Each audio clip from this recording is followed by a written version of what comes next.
বেড়াতে কে না ভালোবাসে। সুযোগ পেলেই ছুটি নিয়ে ছুটে যাই নতুন কোনো জায়গা দেখতে, অপরিচিত মানুষের সাথে পরিচিত হতে। এমনই একটা সুযোগ এলো যখন আমার ভাইরা ভাই ডক্টর অর্ধেন্দু চক্রবর্তী হঠাৎ ফোন করে বলল, বিভাসদা, একটা রাঁচি নেতারা ট্যুর প্ল্যান করো না, বহুদিন বেড়াতে যাইনি। বেড়াতে যাবার নাম শুনলেই মনের ভেতর একটা আলাদা অনুভূতি কাজ করে। সঙ্গে সঙ্গে আমি আর তাপসী বসে পড়লাম একটা ট্যুর প্ল্যান করতে। 3 মাস আগে ট্রেনের টিকিট ও হোটেল বুকিং দুটোই করে ফেললাম।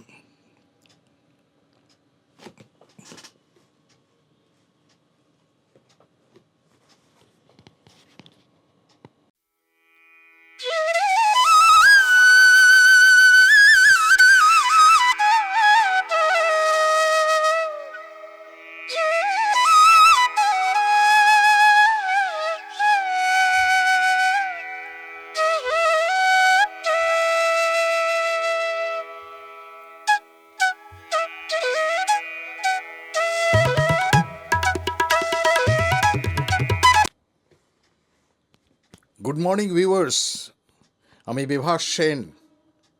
আপনারা দেখছেন আমার চ্যানেল ট্রাভেল স্টোরিজ বিভাস। গত 23 ও 24শে মার্চ আমাদের একটা পারিবারিক ভ্রমণ ছিল ঝাড়খণ্ডের রাজধানী রাঁচি শহরে। এবারে আমাদের সঙ্গী ছিলেন আমার ভাইরা ভাই ডক্টর অর্ধেন্দু চক্রবর্তী, সঙ্গিনী শালী গোপা চক্রবর্তী, বৌদি উমা সেন ও আমার জীবন সঙ্গিনী তাপসী সেন। রাঁচি পৌঁছে হোটেলে চেক ইন ফর্ম্যালিটিসের পর লাঞ্চ করে আমরা গিয়েছিলাম পাত্রাতু ভ্যালি দেখতে। পাত্রাতু ভ্যালি দেখে বেশ হতাশই হয়েছিলাম। যেমনটি বিভিন্ন ব্লগে ছবি দেখেছিলাম তার সঙ্গে বাস্তবের কোনো মিল নেই। কারণ রাস্তার দুপাশ জুড়ে ঘন জঙ্গল রাস্তার জিগজ্যাগ প্যাটার্নটা পুরো ঢেকে দিয়েছে। আমার কাছে ড্রোন ক্যামেরা ছিল না, তাই ওপর থেকে ভিউ নিতে পারিনি।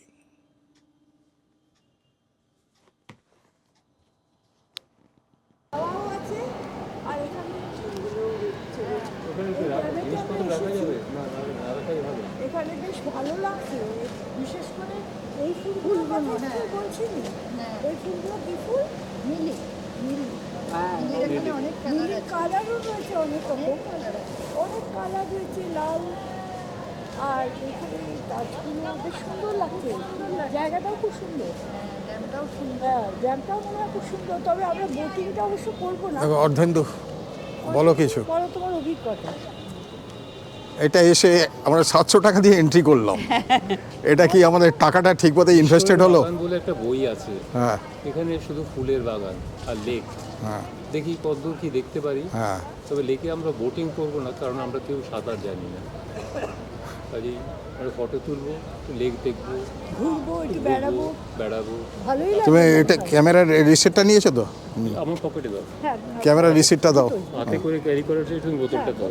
জায়গাটা ভালো লাগছে।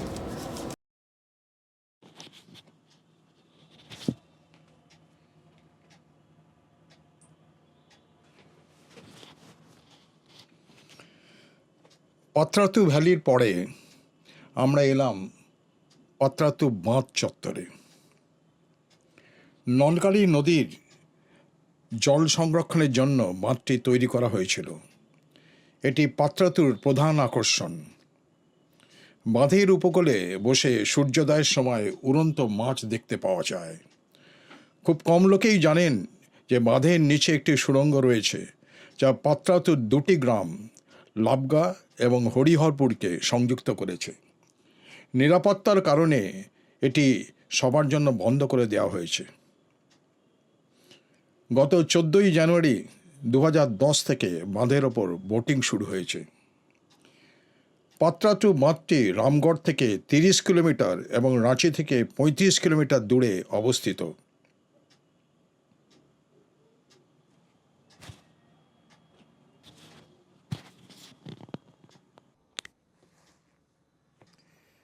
জগন্নাথ মন্দির রাঁচি 17 শতকে রাঁচিতে নির্মিত প্রভু জগন্নাথ দেবের একটি মন্দির। বরকাগড় জগন্নাথপুরের তৎকালীন রাজা ঠাকুর আনিনাথ সাওদেও 1691 খ্রিস্টাব্দে মন্দিরটি নির্মাণ করেন। নির্মাণ কর্মটি 1691 খ্রিস্টাব্দের 25শে ডিসেম্বর সম্পূর্ণ হয়েছিল। মন্দিরটি মূল রাঁচি শহর থেকে প্রায় 10 কিলোমিটার দূরে একটি ছোট্ট টিলার ওপর অবস্থিত। মন্দিরটি উড়িষ্যা রাজ্যের পুরীর বিখ্যাত জগন্নাথ মন্দিরের স্থাপত্যশৈলীর আদলে নির্মিত। পুরীর রথযাত্রার মতো অত আড়ম্বরতা না থাকলেও বার্ষিক মেলাসহ হাজার হাজার উপজাতি ভক্তদের অংশগ্রহণে রথযাত্রা সম্পন্ন হয়। পাহাড়ের চূড়ায় নির্মিত মন্দিরের বেশিরভাগ দর্শনার্থী সিঁড়ি বেয়ে যান বা যানবাহন নিয়ে যান। 1691 খ্রিস্টাব্দে মুঘল সম্রাট আওরঙ্গজেব দ্বারা মন্দিরটি অপবিত্র ও ভাঙচুর করা হয়েছিল। 1990 খ্রিস্টাব্দে 6ই আগস্ট মন্দিরটি ভেঙে পড়ে। 1992 খ্রিস্টাব্দে 8ই ফেব্রুয়ারি মন্দিরটি পুনরায় নির্মাণ করা হয়েছে।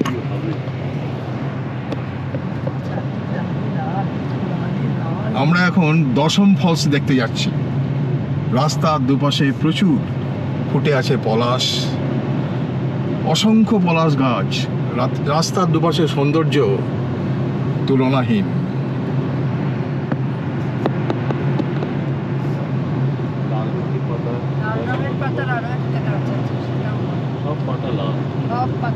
চারিদিকে লালে লাল হয়ে আছে।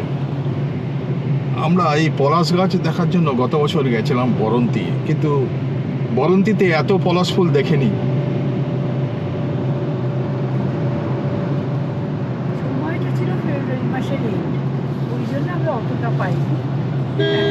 তখন অবশ্য সময় ছিল ফেব্রুয়ারি, এখন মার্চের এন্ড। এখানে পলাশ ছাড়াও অন্যান্য অনেক ফুল ফুটে আছে। আমাদের ড্রাইভার সাহেব বলল এটা পিয়ার্স গাছ। পিয়ার্স গাছের পাতাটা আমি পড়ে দেখাচ্ছি। সব পাতা লাল, অগ্নিবর্ণ। हाँ? होली का मसूर वो क्या है? होली का मसल ये क्या है? होली का मसल, इधर आ। होली का मसूर ফুল কালেকশন করছে। होली होली लो होली का मसूर ও হোলি খেলবে বাচ্চারা, পয়সা চাইছে। এই জিনিস আমরা গরু মারাতে পেয়েছিলাম। होली का मसूर আমরা গরু মারাতে পেয়েছিলাম। अभी दे दिया, आने के टाइम मत रुको। नहीं नहीं अंदर से नहीं रुकेगा। अच्छा आदमी है। গরু মারাতে আমরা এরকম রাস্তা দিয়ে যাচ্ছি, যেখানে সেখানে একটা করে বাঁশ ফেলা। এবার বাঁশ ফেলা বলছে কি পয়সা দাও। আমাদের ওদিকে সরস্বতী পূজার সময় এই যে সামনে পিয়াজ গাছ আসছে, পিয়াজ দেখাও। এই গাছটা দেখো, কতগুলো ফল ঝুলে আছে। এই যে সামনে পিয়ার্স গাছ, পাতাটা দেখুন কি সুন্দর রং। পাওয়া যাচ্ছে না। এই যে পিয়ার্স গাছ। দাঁড়িয়ে ফটো তুলতে হবে পিয়াজ সময়, জানো? না দাঁড়ালে ফটো উঠবে না, এখানে নিচে নেমে। রাস্তাটা এত সুন্দর, ছবি তোলার মতো। दसम फूल ভেবেছিলাম রাস্তার ছবি তুলবো না, কিন্তু রাস্তার দুপাশে গাছটা এত সুন্দর, লোভ সামলাতে পারলাম না। ক্যামেরা বার করে ফেলে ছবি তুলতে শুরু করেছি। अच्छा ठीक है, तुम्हें फोन करें।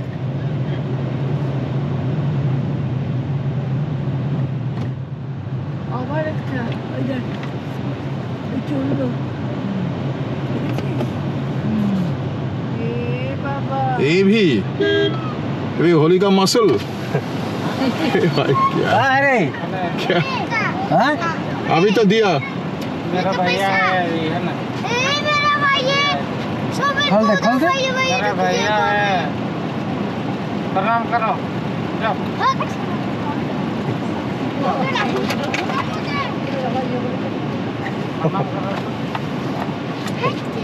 लो लो ले प्रणाम करो।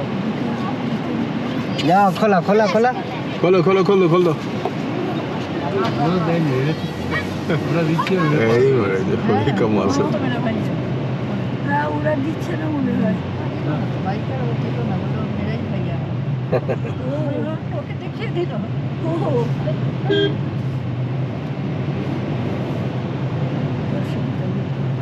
দশম জলপ্রপাত, সামনে বোট। আমরা ডান দিকে যাব। এইটা এখন বউ ছেলে মেয়েগুলো এই যে বাস লাগানো হচ্ছে গাছটা ওই এই যে গাছটা বাসটা দেখো তো লাগানো ছবি দিতে হচ্ছে, পারবে না। বাস এইটা দেখো ডান দিকে দেখো ডান দিকে ডান দিকে আরে বাস কি বড় গাছ কোনো বিরাট বড় গাছ ওরা এই জিনিসটা কিন্তু কোথাও এইটা কোথাও দেখিনি কিন্তু দেখছি লাল গাছ ফেরার সময় না আমার মনে হয় একটু দাঁড়িয়ে একটা ফটো তুলতে হবে পাতা লাল আরে এত এদিকে দেখো বড় বাবা গাছ। বাঁদিকে বাঁদিকে বাঁদিকে বাঁদিকেও আছে? সব গাছ লাল এই টোল, এটা হচ্ছে এই টোলটা দিতে হবে, টাকাটা দিয়ে দাও। কত কিতনা 50 रुपीज सर, হ্যাঁ 50 रुपीज 80 50 50 রুপিস দিয়ে দাও।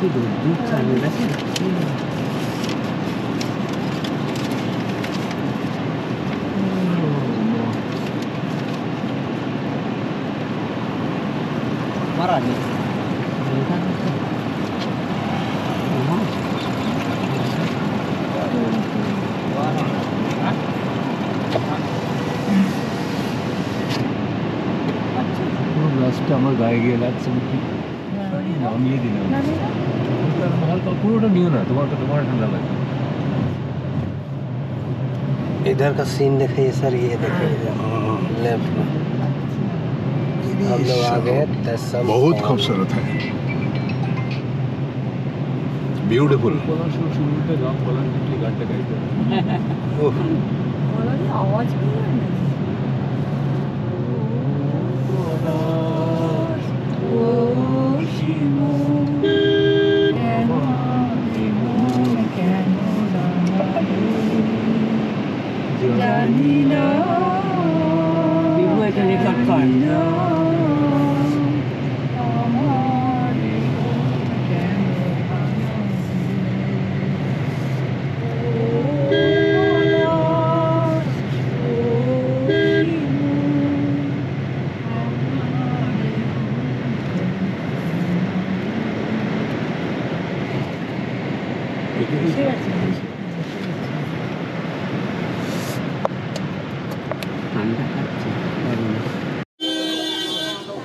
এসে গেছি রাঁচির দশম ফলসে। রাঁচি শহরের এটা অন্যতম সুন্দর জলপ্রপাত।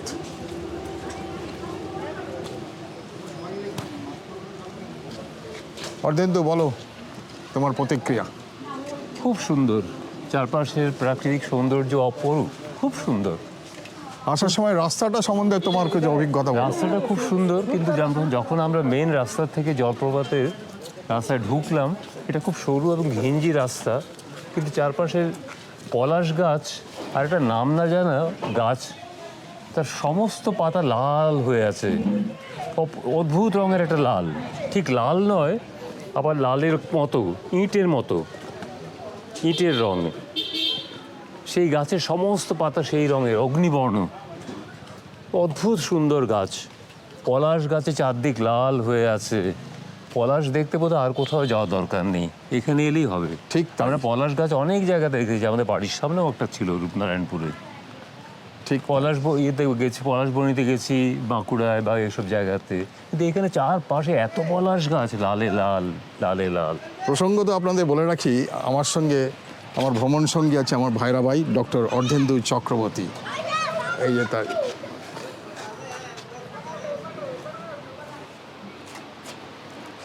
ডক্টর অর্ধেন্দু চক্রবর্তী, ইনি গাইনোকোলজিস্ট কাম চাইল্ড স্পেশালিস্ট, আসানসোলে প্র্যাকটিস করেন, রূপনারায়ণেও বসেন।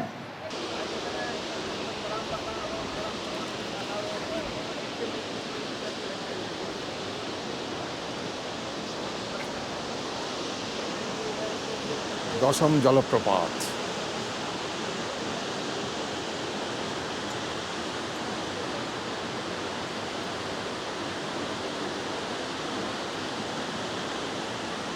গুরুগম্ভীর আওয়াজ।